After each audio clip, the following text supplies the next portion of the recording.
പ്രിയപ്പെട്ട കൂട്ടുകാരെ, റിട്ടയർമെൻറ്റ് ലൈഫിലേക്ക് എല്ലാവർക്കും സ്വാഗതം. ഇന്ന് നിങ്ങൾക്ക് വേണ്ടി അവതരിപ്പിക്കുന്നത് സേതുവിൻ്റെ കഥയാണ്. കഥയുടെ പേര് വിജയദശമി എന്നാണ്.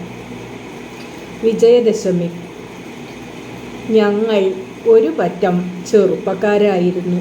20, 25, 30 വയസ്സുള്ള ചോരത്തിളപ്പുള്ള ചെറുപ്പക്കാരുടെ ഗുരു കുഞ്ഞിക്കണ്ണൻ എന്ന 50കാരനായിരുന്നു. ഞങ്ങളെ ഉറുമിയും പരിചയും പ്രയോഗിക്കാൻ പഠിപ്പിച്ചത് അദ്ദേഹമാണ്. അമ്പെയ്യാൻ പഠിപ്പിച്ചത് അദ്ദേഹമാണ്. വിരിഞ്ഞ മാറും കറുത്തുരുണ്ട കൈകളുമുള്ള കുഞ്ഞിക്കണ്ണൻ. അദ്ദേഹത്തിൻ്റെ വംശം പണ്ടു മുതലേ അഭ്യാസികളായിരുന്നു. അടി, തടവ്, ഉറുമിപ്പയറ്റ്, കാന്തപ്രയോഗം എന്നിവയിൽ മാത്രമല്ല, അമ്പും വില്ലും പ്രയോഗിക്കുന്നതിലും ഞങ്ങളുടെ ഗുരു വിദഗ്ധനായിരുന്നു. കോട്ടേൽക്കുന്നിൻ്റെ ചെരുവിൽ ഒരു ചെറിയ മൈതാനമായിരുന്നു ഞങ്ങളുടെ താവളം. അവിടെ കെട്ടിയുറപ്പിച്ച കൂടാരങ്ങളിൽ ഞങ്ങൾ വർഷങ്ങളായി കുഞ്ഞിക്കണ്ണൻ ഗുരുക്കളുടെ ശിഷ്യന്മാരായി കഴിഞ്ഞുകൂടി. മഴക്കാലത്തു മാത്രം കുന്നിൻ്റെ തെക്കേ ചരിവിലുള്ള ഇടിഞ്ഞു പൊളിഞ്ഞു കിടക്കുന്ന ഒരു പഴയ കളരിയിലേക്ക് ഞങ്ങൾ മാറാറുണ്ടായിരുന്നു. വേനലും വർഷവും ശൈത്യവും മാറി മാറി വന്നു. കുഞ്ഞിക്കണ്ണൻ ഗുരുക്കൾ തൻ്റെ വംശം നൽകിയ കരുത്ത് കുറേശ്ശെയായി ഞങ്ങളിലേക്ക് പകർന്നു തന്നു. ഞങ്ങളുടെ കൂടാരത്തിനടുത്ത് ഒരു കൊച്ചു കൂടാരത്തിലായിരുന്നു ഗുരു താമസിച്ചിരുന്നത്. കൂട്ടത്തിൽ പ്രായക്കൂടുതലുള്ള ഞാനായിരുന്നു ഗുരുവിൻ്റെ ഒന്നാം ശിങ്കിടി. അങ്ങനെ സംഘത്തിൽ അച്ചടക്കം പാലിക്കേണ്ട ചുമതലയും എനിക്കായി. അനുസരണശീലവും ആദ്യമേ തന്നെ ശിഷ്യന്മാരുടെ മനസ്സുകളിൽ അരക്കിട്ടുറപ്പിച്ചതുകൊണ്ട് അച്ചടക്കം പാലിക്കുക എന്നത് എനിക്ക് വലിയൊരു പ്രശ്നമായിരുന്നില്ല. എന്നും 7:30 വെളുപ്പിന് ഞാനാണ് ആദ്യം ഉണരുക. എന്നിട്ട് ഗുരുവിനെയും മറ്റു ശിഷ്യന്മാരെയും വിളിച്ചുണർത്തുന്നു. പിന്നെ മേലാകെ എണ്ണ പുരട്ടി കടുത്ത വ്യായാമമാണ്. മഴക്കാലമാണെങ്കിൽ കളരിയിൽ തന്നെ, അല്ലെങ്കിൽ തുറസായ മൈതാനത്ത്. മെയ്വഴക്കമാണ് ഏത് അഭ്യാസത്തിൻ്റെയും ആദ്യ പാഠമെന്ന് ഗുരു എപ്പോഴും പറയാറുണ്ടായിരുന്നു. പുലരിക്കുളിരിൽ ആ പുൽത്തകിടിയിൽ നിന്ന് ഞങ്ങൾ അധ്വാനിച്ചു. ക്രമേണ ഞങ്ങളുടെ കൊഴുത്ത അവയവങ്ങൾ ഒതുങ്ങി, മേധസ് വറ്റി, കൈകാലുകൾക്ക് കരുത്തേറി, മാറിടങ്ങൾ വിരിഞ്ഞു, മാംസപേശികൾ ദൃഢമായി, ചുടുചോര പുളയുന്ന ഞരമ്പുകൾ വലിഞ്ഞു മുറുകി നിന്നു. ഗുരുക്കളുടെ ഒരു ചെറിയ ആംഗ്യം മതി അരങ്ങത്തേക്ക് കുതിച്ചു ചാടാൻ ഞങ്ങൾ തയ്യാറായിരുന്നു. ഒരു കുപ്പിണിപ്പട്ടാളത്തെ മുഴുവൻ ഞെരിച്ചു തകർക്കാനുള്ള കരുത്ത് ഞങ്ങളുടെ കൈകളിൽ ചുരമാന്തിക്കൊണ്ടിരുന്നു. അഭ്യാസം കൊണ്ട് മാത്രമായില്ല, അത് പ്രയോഗിക്കാൻ ഒരു അരങ്ങ് വേണം. എവിടെ വെച്ചാണ്, എന്നാണ് ഞങ്ങളുടെ അരങ്ങേറ്റം? ആരാണ് ഞങ്ങളുടെ ശത്രുക്കൾ? ഏതു സൈന്യത്തെയാണ് പൊടിച്ചു തരിപ്പണമാക്കാൻ പോകുന്നത്? സായം സന്ധ്യകളിൽ കുന്നിൻ ചെരുവിലെ പൂത്തിട്ടുകളിൽ മലർന്നു കിടന്ന് വിശ്രമിക്കുമ്പോൾ ഞങ്ങളുടെ മനസ്സിൽ ഒരുപാട് ചോദ്യങ്ങൾ ഉറഞ്ഞുകൂടുക പതിവായി. ആദ്യം അതേക്കുറിച്ചൊക്കെ തമാശയ്ക്ക് പറയുകയും തമ്മിൽ തമ്മിൽ കളിയാക്കുകയും മാത്രമേ ചെയ്തിരുന്നുള്ളൂവെങ്കിലും പിന്നീട് ആ ചോദ്യങ്ങൾ ഞങ്ങളെ വല്ലാതെ അലട്ടാൻ തുടങ്ങി. ഒഴിവു സമയങ്ങളിൽ അതുമാത്രമായി ചിന്ത. കിണഞ്ഞൊരുങ്ങിയ അഭ്യാസികൾക്ക് അധികകാലം വെറുതെ ഇരിക്കാൻ വയ്യ. ഞങ്ങൾക്കൊരു യുദ്ധക്കളം വേണം. ഞങ്ങളെ എതിരിടാൻ തുല്യ ശക്തിയുള്ള ശത്രുക്കൾ ഉണ്ടാകണം. അഭ്യാസിയുടെ ഭാഷ കരുത്തിൻ്റേതാണ്. കച്ചകെട്ടി ഇറങ്ങുമ്പോഴേ 2 സ്വപ്നങ്ങളുടെ വിത്തുകൾ അവൻ്റെ മനസ്സിൽ വന്നു വീഴും. കച്ചകെട്ടി ഇറങ്ങളത്തിൽ എല്ലാം നശിപ്പിച്ച ശേഷമുള്ള താണ്ഡവ നൃത്തം, അല്ലെങ്കിൽ പൊരുതി ചോരയിൽ കുളിച്ചുള്ള മരണം. ഇവ രണ്ടിനും ഇടയ്ക്കുള്ള മാർഗങ്ങളെക്കുറിച്ച് ചിന്തിക്കാനേ കഴിയുന്നില്ല. ക്രമേണ ആ വിത്തുകൾ മുളയ്ക്കുന്നു, ഇലകൾ വിരിയുന്നു, വേരിറങ്ങുന്നു, വളർന്ന് പന്തലിക്കുന്നു, കൊമ്പുകൾക്കും ചില്ലകൾക്കും കരുത്തു വയ്ക്കുന്നു. ഞങ്ങൾ ഒഴിവു സമയങ്ങളെ ഭയപ്പെടാൻ തുടങ്ങി.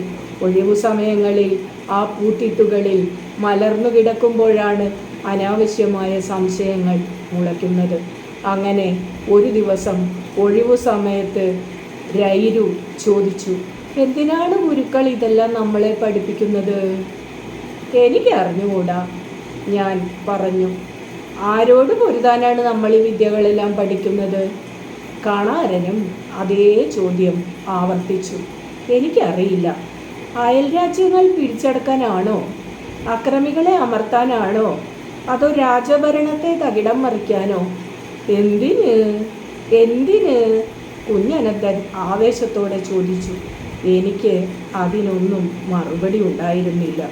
എന്തിന് എന്തിന് ആ ചോദ്യങ്ങൾ കറുപ്പ് തുണിയിൽ മൂടിയ വികൃത രൂപങ്ങളായി ഞങ്ങളുടെ മുമ്പിൽ ഉയർന്നു നിന്നു. ഞങ്ങൾക്കാർക്കും അതിനുത്തരമില്ലായിരുന്നു. തമ്മിൽ തമ്മിൽ ചോദ്യങ്ങൾ എറിഞ്ഞ് മറ്റു മുഖങ്ങളിൽ തട്ടിത്തെറിച്ച് മുനപോയ വാളുകളായി അവ ഒടിഞ്ഞു വീണപ്പോൾ ഞങ്ങൾ അസ്വസ്ഥരായി. ഞങ്ങൾക്കതറിയണം, ഉടനെ അറിഞ്ഞേ തീരൂ. ഈ കളരിയിൽ വർഷങ്ങൾക്ക് മുമ്പ് സത്യത്തോടെ കാലുകുത്തിയ പയ്യന്മാരല്ല ഞങ്ങളിപ്പോൾ. ഞങ്ങളുടെ മുഴുത്ത മാംസപേശികളിൽ ഇപ്പോൾ വറ്റാത്ത ഊർജമാണ്. ഞങ്ങളുടെ ഞരമ്പുകളിലൂടെ ഒഴുകുന്നത് ചെറുപ്പത്തിൻ്റെ നിലയ്ക്കാത്ത ചൈതന്യമാണ്. ഒരു നാൾ ഗുരുവിൻ്റെ മുഖത്തേക്ക് തന്നെ ഞങ്ങൾ ആ ചോദ്യമെറിഞ്ഞു. ഗുരു ഒന്ന് പുഞ്ചിരിക്കുക മാത്രം ചെയ്തു.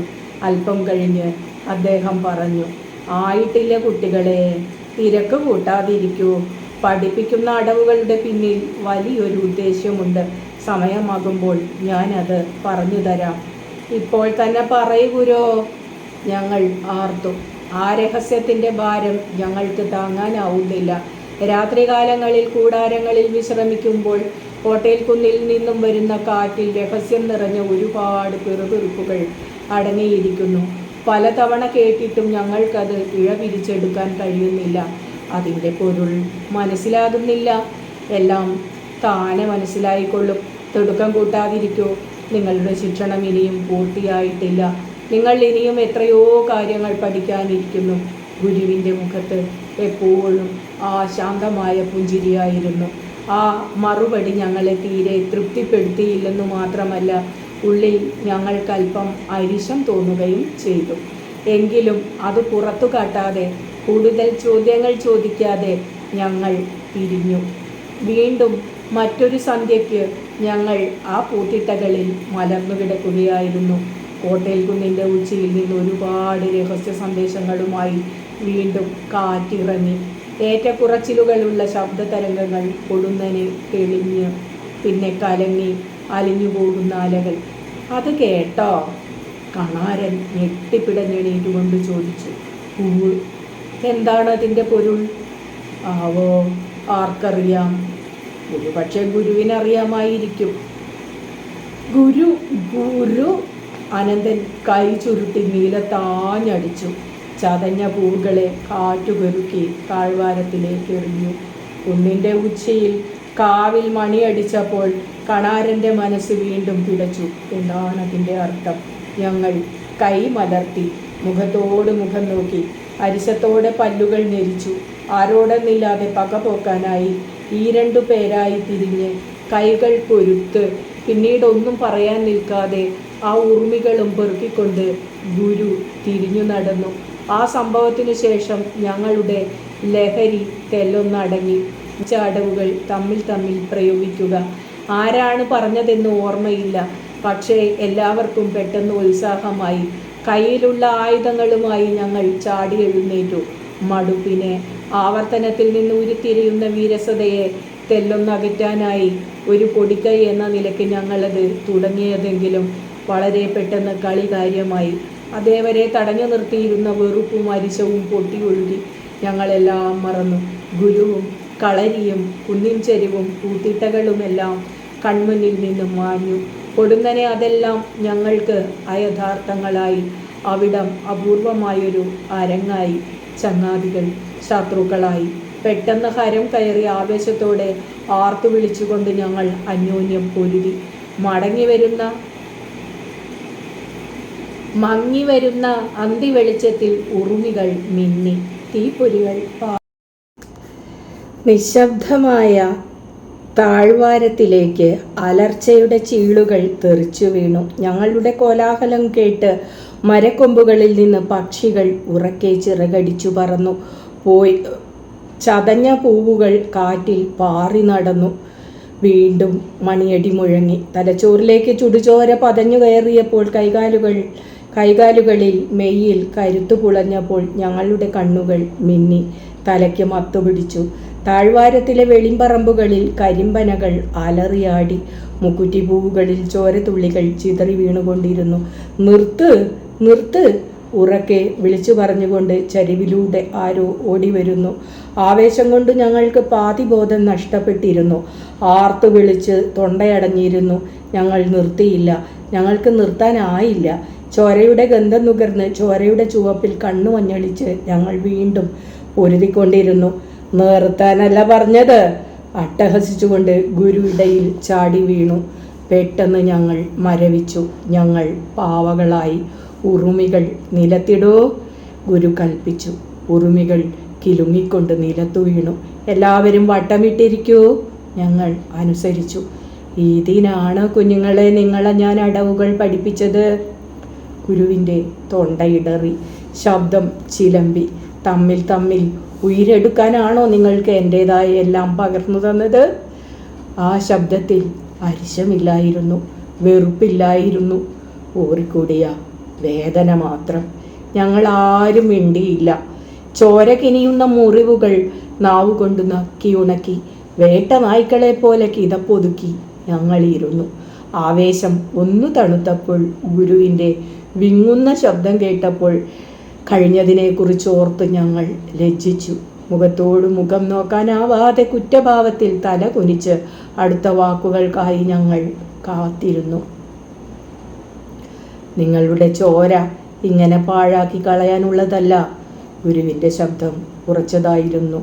നിങ്ങൾക്കായി ഒരു അരങ്ങ് ഉടൻ തന്നെ ഞാൻ ഒരുക്കി തരുന്നുണ്ട്. ക്ഷമിക്കുക, കാത്തിരിക്കുക. എടുത്തു ചാടാനും ചോര ചൊരിയാനും ഏത് മൂന്നാം കിട അഭ്യാസിക്കും കഴിയും. പക്ഷേ ഒരു നല്ല അഭ്യാസിക്ക് വേണ്ട ഏറ്റവും വലിയ ഗുണം ക്ഷമയാണ്, അനുസരണശീലമാണ്. തൻ്റെ മുഹൂർത്തം മണത്തറിയാനുള്ള ഒരു ആറാം ഇന്ദ്രിയമുള്ളവനാണ് സമർത്ഥൻ. ഗുരു, അങ്ങയെ ഞങ്ങൾ അനുസരിക്കാം. അങ്ങാണ് ഞങ്ങളുടെ കാണപ്പെട്ട ദൈവം. ഞങ്ങൾ ഒത്തുചേർന്നു വിളിച്ചു പറഞ്ഞു. ഗുരുവിൻ്റെ മുഖം തെളിഞ്ഞു. എനിക്ക് തൃപ്തിയായി. എൻ്റെ കുഞ്ഞുങ്ങൾ എന്നെ ധിക്കരിക്കുകയില്ലെന്ന് എനിക്ക് ഉറപ്പുണ്ട്. പക്ഷേ ഇനി ചോര പുരണ്ട ഉറുമികൾ നിങ്ങളുടെ കയ്യിലിരിക്കാൻ പാടില്ല. അവ നിങ്ങളുടെ അമർത്തിയിട്ട ക്ഷുദ്രവികാരങ്ങളെ വീണ്ടും ഉണർത്തിയേക്കും. പിന്നെ ഒന്നും പറയാൻ നിൽക്കാതെ ആ ഉറുമികളും പെറുക്കിയെടുത്തുകൊണ്ട് ഗുരു തിരിഞ്ഞു നടന്നു. ആ സംഭവത്തിന് ശേഷം ഞങ്ങളുടെ ലഹരി തെല്ലൊന്നടങ്ങി.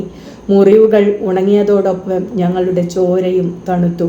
പിന്നീട് ഏറെ നാളുകൾ പറയത്തക്ക സംഭവങ്ങളൊന്നുമില്ലാതെ കടന്നുപോയി.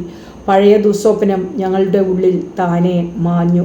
ഞങ്ങളുടെ ജീവിതം വീണ്ടും പഴയ നിലയ്ക്കായി. ചിട്ടയനുസരിച്ചുള്ള അഭ്യാസം, വിധിപ്രകാരമുള്ള ഭക്ഷണം, മാത്രം വിശ്രമം, അങ്ങനെ ഞങ്ങൾ അറിയാതെ ദിവസങ്ങൾ കൊഴിഞ്ഞു വീണുകൊണ്ടിരുന്നു. സത്യം പറഞ്ഞാൽ ഞങ്ങൾ വിശ്രമവേളകളിലാണല്ലോ ഞങ്ങളുടെ തലച്ചോറിൽ ചെകുത്താൻ കയറിക്കൂടിയത്. അതുകൊണ്ട് ഒഴിവു സമയങ്ങൾ ഉറങ്ങിയും മനസ്സിനെ അലട്ടാത്ത കാര്യങ്ങളെക്കുറിച്ച് ചിന്തിച്ചും ഞങ്ങൾ തള്ളി നീക്കി. ആ ദിവസങ്ങളിലൂടെ കടന്നുപോയപ്പോൾ ഞങ്ങൾ തമ്മിൽ കൂടുതൽ അടുത്തു. ഗുരുവും ഞങ്ങളുമായി ഉള്ള അടുപ്പവും ഏറി. സംഘം കൂടുതൽ കെട്ടുറപ്പുള്ളതായി വരുന്നു എന്നു കണ്ടപ്പോൾ എനിക്ക് സന്തോഷമായി. പക്ഷേ അരങ്ങെന്ന സ്വപ്നം ചില മനസ്സുകളുടെ അടിത്തട്ടിൽ അപ്പോഴും അടിഞ്ഞുകൂടി കിടന്നിരുന്നുവെന്നു മനസ്സിലായത് പിന്നീടാണ്. കൊടുശൈത്യവും കഴിഞ്ഞ് വസന്തത്തിൻ്റെ വരവായി. കുന്നിൻ ചെരിവാകെ പൂത്തിട്ടകൾ തെളിഞ്ഞു. ലഹരി പിടിപ്പിക്കുന്ന ആ നിറക്കൊഴുപ്പിൽ മയങ്ങി ഞങ്ങൾ വീണ്ടും സായം സന്ധ്യകൾ ആ കുന്നിൻ ചെരുവിൽ ചെലവിടാൻ തുടങ്ങി.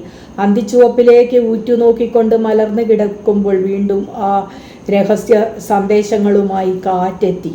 ഏറ്റക്കുറച്ചിലുള്ള ശബ്ദതരംഗങ്ങൾ, ഇടയ്ക്ക് തെളിഞ്ഞ് വീണ്ടും കലങ്ങി അലിഞ്ഞു പോകുന്ന അലകൾ, അവ ഞങ്ങളെ അസ്വസ്ഥരാക്കി.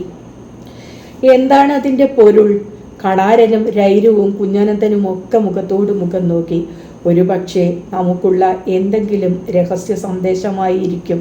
ഞങ്ങൾ കുന്നിൻ്റെ നെറുകയിലേക്ക് നോക്കി. ഇടിഞ്ഞു നിലം പൊത്താറായ ദേവീക്ഷേത്രം. ആകാശത്തിൻ്റെ പശ്ചാത്തലത്തിൽ ഒരു അഗതിയെ പോലെ ഊതൽ പിടിച്ച് തൂങ്ങി നിൽക്കുന്ന കൊടിമരം. ശൈത്യകാലത്തിൻ്റെ ആദ്യമുണ്ടായ ആ ദുസ്വപ്നം വീണ്ടും ഞങ്ങളുടെ മനസ്സിൽ തെളിഞ്ഞു. അതേക്കുറിച്ച് ഞങ്ങൾ കോരിത്തരിപ്പോടെ ഒരിക്കൽ കൂടി ഓർത്തു. അതുപോലൊരരങ്ങ് ഇനി എന്നാണ് തരമാവുക? ഒരു പൊടിക്കൈ പോലും പ്രയോഗിക്കാൻ കഴിയാതെ നേടുന്ന വിദ്യ എന്തു വിദ്യയാണ്? എന്തിനു വേണ്ടി ഈ കൈക്കരുത്ത്? ആർക്കു വേണ്ടി ഈ മെയ്യൊതുക്കം? ഞങ്ങളുടെ മനസ്സിൽ ഉത്തരം കിട്ടാത്ത ഒരുപാട് ചോദ്യങ്ങൾ വീണ്ടും മുളപൊട്ടി. യുക്തിക്കും സാമാന്യ ബുദ്ധിക്കും നിരക്കാത്ത ചോദ്യങ്ങൾ.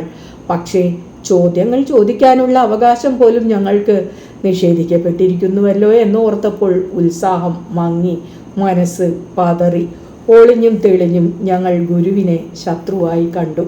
ഏതോ സ്വാർത്ഥലാഭത്തിനായി ഞങ്ങളെ കരുക്കളാക്കുകയാണ് ഗുരുവിൻ്റെ ഉദ്ദേശം. സകല അടവുകളും പഠിച്ച ശേഷം ഞങ്ങൾ പടപൊരുതാൻ പോകുന്നത് ഗുരുവിൻ്റെ ഏതെങ്കിലും നികൃഷ്ടമായ മോഹം സാധിപ്പിക്കാനായിരിക്കും. ഏതെങ്കിലും ഒരു ചെങ്കോൽ, ഒരു സിംഹാസനം, ഒരു കിരീടം. അത് നേടാൻ പോകുന്നത് ഗുരുവാണ്. പോർക്കളത്തിൽ മരിച്ചു വീഴുന്നത് ഞങ്ങളും. അങ്ങനെയൊക്കെ പലരും സൂചിപ്പിച്ചപ്പോൾ അത് അപകടത്തിലേക്കുള്ള പോക്കാണെന്ന് എനിക്ക് തോന്നി. എനിക്കൊരിക്കലും ഗുരുവിനെ അവിശ്വസിക്കാനായില്ല. ഇത്ര കരുത്തുള്ള ഒരു സംഘത്തിൻ്റെ പിൻബലമുണ്ടായിട്ടും അദ്ദേഹം ഇതേവരെ ഒരു ചുവട് മാറ്റിവെച്ചിട്ടില്ല. ഒരുപക്ഷെ ഒടുവിൽ വലിയൊരു കലാശത്തിനു വേണ്ടി തക്കം പാർത്തിരിക്കുകയായിരിക്കുമോ ഗുരു? വീണ്ടും ആലോചിച്ചപ്പോൾ അതൊക്കെ വങ്കത്തമാണെന്ന് തോന്നി. ഗുരു ഇതേപ്പറ്റി അറിഞ്ഞാൽ അതേക്കുറിച്ച് ഓർക്കാൻ കൂടി കഴിഞ്ഞില്ല. മുമ്പൊരിക്കൽ ഗുരുവിന് വാക്കുകൊടുത്തതാണ് ആ പഴയ തെറ്റ് ആവർത്തിക്കുകയില്ലെന്ന്. എന്നിട്ടും വരുതിയിൽ നിൽക്കാത്ത മനസ്സ് മരഞ്ചാടിയെ പോലെ കൊമ്പുകളിൽ നിന്ന് കൊമ്പുകളിലേക്ക് പകർന്നുകൊണ്ടിരുന്നപ്പോൾ ആവർത്തനത്തിൻ്റെ വിരസതയും പൊരുളറിയാത്ത മടുപ്പും വീണ്ടും ഞങ്ങളെ വന്നു പൊതിഞ്ഞു. ഒരിക്കൽ കൂടി ഞങ്ങൾ അജ്ഞരായി, അഗതികളായി. അങ്ങനെ ഇരിക്കെ ഒരു രാത്രിയിൽ തൊട്ടടുത്ത പായിൽ കണാരൻ ഇല്ലെന്ന് എനിക്ക് മനസ്സിലായി. അതെന്നെ ഞെട്ടിച്ചു. കണാരൻ എവിടെ പോയിരിക്കും? ഗുരുവിൻ്റെ അനുവാദമില്ലാതെ കൂട്ടം വിട്ടും ആരും വെളിയിൽ പോവുക പതിവില്ല. പക്ഷേ ഈ ഇരുണ്ട രാത്രിയിൽ കണാരൻ തനിച്ച് എവിടെയാണ് പോയിരിക്കുക? ഉറക്കപ്പായിൽ സ്വസ്ഥത കിട്ടാതെ ഞാൻ തിരിഞ്ഞും മറിഞ്ഞും കിടന്നു. എത്ര കിണഞ്ഞിട്ടും ഉറക്കം വന്നില്ല. കണാരൻ്റെ രഹസ്യമറിയാതെ ഉറക്കം വരില്ലെന്ന് കുറെ കഴിഞ്ഞപ്പോൾ എനിക്ക് മനസ്സിലായി. പാതിരാവ് കഴിഞ്ഞിരിക്കണം. താഴ്വാരത്തിൽ നിന്നും പാതിരാ കോഴികൾ നീട്ടിക്കൂകി. കുറുക്കന്മാർ കൂട്ടം ചേർന്ന് നീട്ടി ഓരിയിട്ടു. തൊട്ടടുത്ത് അനക്കം കേട്ട് ഞാൻ ഞെട്ടി തിരിഞ്ഞു നോക്കി. കണാരൻ പായിൽ ചമ്രം പടിഞ്ഞിരിക്കുന്നത് അരണ്ട വെളിച്ചത്തിൽ കണ്ടു. കണാരാ, നീ എവിടെയായിരുന്നു ദേവരെ? ഞാൻ ആംഗ്യം ചോദിച്ചു. കണാരൻ ശബ്ദിക്കരുതെന്ന് ആംഗ്യം കാട്ടി. ഒന്നും പറയാൻ നിൽക്കാതെ നീണ്ടു നിവർന്ന് കിടന്ന് അവൻ ഉടുമുണ്ടുകൊണ്ട് ശരീരമാകെ മൂടി. ആ രഹസ്യത്തിൻ്റെ ഭാരം താങ്ങാനാകാതെ ഞാൻ വീണ്ടും ചോദിച്ചു, നീ എവിടെ പോയിരുന്നു? എല്ലാം നാളെ പറയാം. പിറ്റേന്നു കാലത്ത് കണാരൻ ഒരു ചെറിയ ഭാണ്ഡം എൻ്റെ മുമ്പിൽ കൊണ്ടുവന്നു വെച്ചു. ചുറ്റും നോക്കി. ആരുമില്ലെന്ന് ഉറപ്പ് വരുത്തി അവൻ കെട്ടഴിച്ചു. എൻ്റെ കണ്ണ് അഞ്ചിപ്പോയി.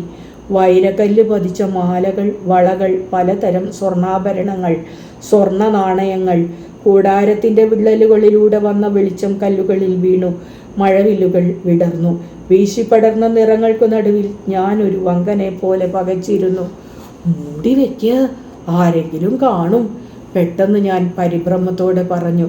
പക്ഷേ കണാരൻ്റെ മുഖത്ത് അല്പം പോലും പരിഭ്രമം ഉണ്ടായിരുന്നില്ല. ഇതൊക്കെ എവിടുന്ന് കിട്ടി? ഇന്നലെ രാത്രി ഞാനൊരു കവർച്ച നടത്തി, അവൻ നിസ്സാര മട്ടിൽ പറഞ്ഞു. എവിടെ? പട്ടണത്തിലൊരു വീട്ടിൽ. ഞാൻ അന്തം വിട്ടുപോയി. ഗുരു അറിഞ്ഞാൽ? ഓ, ഗുരു അറിഞ്ഞോട്ടെ. കണാരനൊരു കുലുക്കവുമില്ലായിരുന്നു. അതൊരു തുടക്കം മാത്രമായിരുന്നു. 2-3 നാളുകൾ കഴിഞ്ഞ് ഒരു രാത്രിയിൽ എല്ലാവരും ഉറങ്ങിക്കഴിഞ്ഞപ്പോൾ കൂട്ടത്തിൽ ഒരാൾ കുറവുണ്ടെന്ന് ഞാൻ കണ്ടുപിടിച്ചു. അത് കുഞ്ഞനന്തനായിരുന്നു. എൻ്റെ ഉള്ളു പിടച്ചു. ആദ്യം കണാരൻ, ഇപ്പോഴിതാ കുഞ്ഞനന്തൻ. എന്തിനാണ് അവൻ്റെ പുറപ്പാട്? കണാരൻ പോയ വഴിയിലൂടെ തന്നെ അവനും പോയിരിക്കുമോ? കുഞ്ഞനന്തൻ മടങ്ങി വരുന്നതും കാത്ത് ഞാൻ കാതോർത്തു കിടന്നു. പാതിരാത്രി കഴിഞ്ഞപ്പോൾ കുഞ്ഞനന്തൻ പതുങ്ങി വന്നു. കുഞ്ഞനന്താ, ഞാൻ പതുക്കെ വിളിച്ചു. അവൻ പായിൽ എൻ്റെ അടുത്ത് വന്നിരുന്നു. അരണ്ട വെളിച്ചത്തിൽ അവനാകെ വിയർത്തു കുളിച്ചിരിക്കുന്നത് ഞാൻ കണ്ടു. ഉടുപ്പ് ശരീരത്തിൽ ഒട്ടിപ്പിടിച്ചിരിക്കുന്നു. മുഖത്ത് തളർച്ച. നീ എവിടെ പോയിരുന്നു? ഞാൻ അന്വേഷിച്ചു. പട്ടണത്തിൽ. എന്തിന്? ഇന്ന് ആദ്യമായി ഞാൻ ഒരു പെണ്ണിൻ്റെ സുഖമറിഞ്ഞു. ഏ കുഞ്ഞനന്തൻ്റെ കണ്ണുകൾ എൻ്റെ മുഖത്തായിരുന്നില്ല. അവൻ ആകെ ഇളകി മറിഞ്ഞിരുന്നു. ദൂരെ എവിടെയോ നോക്കിക്കൊണ്ട് സ്വപ്നത്തിൽ എന്നോണം അവൻ അവളെപ്പറ്റി, ഒരു ക്രൂരമായ ബലാത്സംഗത്തെപ്പറ്റി വിവരിച്ചു. കിഴവൻ ഭൂതം പൊന്നുകാക്കുന്ന പോലെ അവളെ പൂഴ്ത്തി വെച്ചിരിക്കുകയായിരുന്നു. എൻ്റെ ഉറുമി കണ്ടപ്പോൾ കിഴവൻ വിരണ്ടുപോയി. അയാളുടെ കണ്ണുകളിൽ മരണത്തിൻ്റെ നിഴലാട്ടമുണ്ടായിരുന്നു. കിടപ്പുമുറിയുടെ ജനാലയഴികളോട് ചേർത്ത് ഞാൻ അവളെ കെട്ടിയിട്ടു. കിഴവൻ ഏറുകൊണ്ട നായയെ പോലെ നിർത്താതെ മൂങ്ങിക്കൊണ്ടിരുന്നു. അവൾ, ആ കൊച്ചുപെണ്ണ്, പെട്ടെന്നൊന്നും കീഴടങ്ങിയില്ല. ബാധയേറ്റവളെ പോലെ പൊരുതിക്കൊണ്ടിരുന്നു. അവളെപ്പറ്റി ഞാൻ എങ്ങനെ വർണ്ണിക്കാനാണ് ചങ്ങാതി? ആ കറുത്തു നീണ്ട കണ്ണുകളും ഇളം മഞ്ഞ നിറമുള്ള ശരീരവും ഇതാ ഇപ്പോഴും എൻ്റെ കൺമുമ്പിലുണ്ട്. ആ കണ്ണുകളുടെ ആഴങ്ങളിലേക്ക് നോക്കിയപ്പോൾ ഞാൻ എല്ലാം മറന്നു. എൻ്റെ തലയിലേക്ക് ചോര പതഞ്ഞു കയറി. എനിക്ക് താങ്ങാനായില്ല. ഞാൻ കട്ടിലിൻ്റെ തലയ്ക്കൽ ഉറുമി കുത്തി നിർത്തി. മുനിഞ്ഞു കത്തുന്ന മണ്ണെണ്ണ വിളക്കിൻ്റെ വെളിച്ചത്തിൽ ഉറുമിയുടെ നിഴൽ കട്ടിലിൽ നീളത്തിൽ വീണു കിടന്നു. കിഴവൻ്റെ കൺമുമ്പിൽ വെച്ചു തന്നെ ഞാൻ അവളെ കട്ടിലിലേക്ക് മറിച്ചിട്ടു. പിന്നെ അതൊരു ലഹരിയായി. ജീവിതത്തിൽ ആദ്യമായ അനുഭവം. വർഷങ്ങളായി നേടിവെച്ച എല്ലാ ചൈതന്യവും ഒരു ബിന്ദുവിലേക്ക് ഉരുണ്ടുകൂടി. പൊട്ടി വീണ വളത്തുണ്ടുകൾക്കു നടുവിൽ അവൾ കിടന്നു കിതച്ചു. ഞാൻ എൻ്റെ കരുത്തു മുഴുവൻ അവളിലേക്ക് ചൊരിഞ്ഞു. ആദ്യം എതിർത്തെങ്കിലും പിന്നീട് അവൾ എന്നിലേക്ക് പറ്റിച്ചേർന്ന് എന്നെ വരിഞ്ഞു മുറുക്കി. ഞങ്ങൾ ഒന്നായി. ഒരു കന്യകയ്ക്ക് ഒരിക്കലും മറക്കാൻ വയ്യാത്ത ചില നിമിഷങ്ങൾ ഞാൻ അവൾക്ക് പകർന്നു കൊടുത്തു. അപ്പോഴും കിഴവൻ ഏറുകൊണ്ട നായയെ പോലെ മൂങ്ങിക്കൊണ്ടിരുന്നു. ഒന്ന് നിർത്തി കിതപ്പൊതുക്കിക്കൊണ്ട് കുഞ്ഞനന്തൻ തുടർന്നു. നോക്കൂ, എൻ്റെ ശരീരത്തിന് ഇപ്പോഴും അവളുടെ സുഗന്ധമാണ്. മണത്തു നോക്കൂ. കുഞ്ഞനന്തൻ പിന്നെയും അതെല്ലാം കൺമുമ്പിൽ കണ്ട് ഒരിക്കൽ കൂടി ആ നിമിഷങ്ങളെ സൃഷ്ടിച്ച് ആസ്വദിച്ച് ആവേശത്തോടെ എന്തൊക്കെയോ പറഞ്ഞുകൊണ്ടിരുന്നു. ഞാൻ അതൊന്നും കേട്ടില്ല, ഒന്നും പറഞ്ഞുമില്ല. എൻ്റെ കൂട്ടരുടെ പതനം, ഞങ്ങളുടെ പതനം എന്നെ വല്ലാതെ നടുക്കി കഴിഞ്ഞിരുന്നു. കണാരൻ അന്ന് ആ കവർച്ച നടത്തിയതറിഞ്ഞപ്പോൾ ഇത്രയ്ക്ക് വിഷമം തോന്നിയിരുന്നില്ല. ഇപ്പോഴിതാ കൂട്ടത്തിൽ ഏറ്റവും ശാന്തനെന്ന് തോന്നിക്കുന്ന കുഞ്ഞനന്തനും അതേ വഴിക്ക് യാത്രയായി കഴിഞ്ഞിരുന്നു. ഇനി അവനെ തടഞ്ഞു നിർത്താൻ വിഷമമാണ്. അവൻ ആകെ ഇളങ്ങി മറിഞ്ഞിരിക്കുകയാണ്. ആ മായാലോകത്തിലേക്ക് അവൻ്റെ കാലുകൾ വീണ്ടും അറിയാതെ നീങ്ങും. എവിടെ? ഗുരു പഠിപ്പിച്ചു തന്ന ക്ഷമാ. വർഷങ്ങളായി ഞങ്ങൾ നേടിയെടുത്ത കരുത്തും ഊർജവും ഈ വഴിക്ക് തിരിച്ചുവിടാനുള്ളതാണോ? ഇതാണോ ഞങ്ങളുടെ അരങ്ങ്? ഇങ്ങനെ ഒരു അരങ്ങേറ്റമാണോ ഗുരു ഞങ്ങളിൽ നിന്ന് പ്രതീക്ഷിച്ചിരുന്നത്? ആദ്യം ഒരു കവർച്ച, പിന്നീട് ഒരു ബലാത്സംഗം, ഇനി അടുത്തത്? എനിക്കത് ഓർക്കാൻ കൂടി കഴിഞ്ഞില്ല. ഞങ്ങളുടെ കൂട്ടത്തിൽ നിന്ന് അഭ്യാസികൾ ഓരോന്നായി വഴിതെറ്റിപ്പോകുന്നത് ഞാൻ വേദനയോടെ കണ്ടു. ആദ്യമൊക്കെ രഹസ്യമാക്കി വെച്ചിരുന്നുവെങ്കിലും പിന്നീടെല്ലാം താനെ പുറത്തായി. കണാരൻ്റെ കവർച്ചയും കുഞ്ഞനന്തൻ്റെ ബലാത്സംഗവും സംഘത്തിലുള്ളവരെല്ലാം അറിഞ്ഞു. കണാരൻ്റെ പക്കലുള്ള വില പിടിച്ച വൈരമാല പലരും മാറിലണിഞ്ഞു നോക്കി. കുഞ്ഞനന്തൻ്റെ ശരീരത്തിൽ മണത്ത് സുന്ദരിയായ ചെറുപ്പക്കാരിയുടെ ഗന്ധമറിഞ്ഞു. അതോടെ സംഘത്തിൽ അശാന്തി പരന്നു. രാത്രിയുടെ നിശബ്ദതയിൽ കിടക്കപ്പായകളിൽ നിന്ന് നെടുവീർപ്പുകൾ ഉയരുന്നത് കേൾക്കാമായിരുന്നു. അവരൊക്കെ തങ്ങളുടേതായ അരങ്ങുകൾ സ്വപ്നം കാണുകയാണ്. അവരുടെ ശരീരങ്ങളിൽ യുഗങ്ങളുടെ കരുത്ത് ചുരമാന്തുകയാണ്. തലച്ചോറുകൾ അവരുടെ വരുതിയിലല്ല. ഭ്രാന്തമായ ചിന്തകൾ നീറിപ്പടരുമ്പോൾ നിസ്സാരമായൊരു പ്രലോഭനം മതി എടുത്തുചാടാൻ. എന്താണൊരു മാർഗം? എങ്ങനെ ഇതിൽ നിന്നു രക്ഷപ്പെടാൻ കഴിയും? ഞാൻ പല വഴിക്കും ആലോചിച്ചു നോക്കി. ഗുരുവിനോട് പറഞ്ഞാലോ? അടുത്ത നിമിഷം തന്നെ അത് വേണ്ടെന്ന് തോന്നി. ശിഷ്യർ കാട്ടിക്കൂട്ടിയതൊക്കെ അറിഞ്ഞാൽ ഗുരു വല്ലാതെ വേദനിക്കും. പക്ഷേ ഈ കൂട്ടം തെറ്റിപ്പോകുന്ന ചെറുപ്പക്കാർക്കായി വേഗം ഒരു അരങ്ങൊരുക്കാൻ ഗുരുവിനോട് പറഞ്ഞുകൂടെ? അത് ശരിയാണെന്ന് തോന്നി. പിറ്റേന്നു തന്നെ ഞാൻ ഗുരുവിനോട് അക്കാര്യം സൂചിപ്പിച്ചു. ഗുരുവാകട്ടെ അത് നിസ്സാരമായി തള്ളി പതിവിൻപടി ചിരിക്കുക മാത്രം ചെയ്തു. സമയമായിട്ടില്ല കുഞ്ഞേ, ഈ വസന്തം കൂടി ഒന്ന് കഴിഞ്ഞോട്ടെ. അടുത്ത വസന്തത്തിൻ്റെ ആരംഭത്തിൽ നിങ്ങൾക്കായി വലിയൊരു അരങ്ങ് ഞാൻ ഒരുക്കുന്നുണ്ട്. നിങ്ങൾ ഇതേവരെ അഭ്യസിച്ചതെല്ലാം പ്രയോഗിക്കാനുള്ള അപൂർവമായൊരു അരങ്ങ്. അടുത്ത വസന്തം? അതേക്കുറിച്ച് എനിക്ക് വലിയ പ്രതീക്ഷകളൊന്നുമില്ലായിരുന്നു. ഒരുപക്ഷെ അതിനു മുമ്പേ തന്നെ സംഘം ചിന്നിച്ചിതറിയേക്കാം. ചോരയുടെ സ്വാദറിഞ്ഞവന് ഏറെ നാൾ അടങ്ങിയിരിക്കാൻ കഴിയില്ല. കണാരനും കുഞ്ഞനന്തനും മാത്രമല്ല, മറ്റുള്ളവരും അതേ വഴിയിലേക്കു നീങ്ങാൻ ഏറെ നാളുകൾ വേണ്ട. ഗുരു അതൊന്നും മനസ്സിലാക്കാൻ കൂട്ടാക്കിയില്ല. വീണ്ടും ആ പഴയ വാക്കുകൾ തന്നെ ഉരുവിട്ടു. എൻ്റെ കുഞ്ഞുങ്ങളിൽ എനിക്ക് പൂർണ്ണമായ വിശ്വാസമാണ്. അവർ എന്നെ ഒരിക്കലും ചതിക്കുകയില്ല. അങ്ങനെ മൂന്നാമത്തെ പാപവും നടന്നു. കേളു 10 വർഷം മുമ്പുള്ള ഒരു പക വീട്ടി പെങ്ങളെ നശിപ്പിച്ചവൻ്റെ നെഞ്ചിൽ കഠാരയിറക്കി. എല്ലാം അറിഞ്ഞിട്ടും ഒന്നും അറിഞ്ഞില്ലെന്നു നടിക്കാൻ ഞാൻ പഠിച്ചു കഴിഞ്ഞിരുന്നു. സംഘത്തിൽ ഓരോരുത്തരും കണാരനാകാൻ, കുഞ്ഞനന്തനാകാൻ, കേളുവാകാൻ വെമ്പുകയാണ്. കവർച്ചയുടെ സുഖം, പെണ്ണിൻ്റെ സുഖം, പ്രതികാരത്തിൻ്റെ സുഖം, അവയെല്ലാം അവരെ മത്തുപിടിപ്പിച്ചു. പക്ഷേ കൂട്ടത്തിൽ നിന്നകന്ന് അവയെല്ലാം മറ്റുള്ളവരുടെ പ്രശ്നങ്ങളായി മാത്രം കാണാൻ എനിക്ക് നന്നേ പണിപ്പെടേണ്ടി വന്നു. വർഷങ്ങളായി അടുത്തു കഴിഞ്ഞവർ ഒരിക്കലും തിരിച്ചു വരാത്തവരായി അകലുകയാണ്. അങ്ങനെ നവരാത്രി കാലവും വന്നു ചേർന്നു. സംഘത്തിലുള്ളവർ അതിനുവേണ്ടി കാത്തിരിക്കുകയായിരുന്നുവെന്ന് തോന്നി. അവർ പതിവ് പോലെ തങ്ങളുടെ ആയുധങ്ങൾ ദുർഗയുടെ കാൽ ചുവട്ടിൽ പൂജയ്ക്ക് വെച്ചു.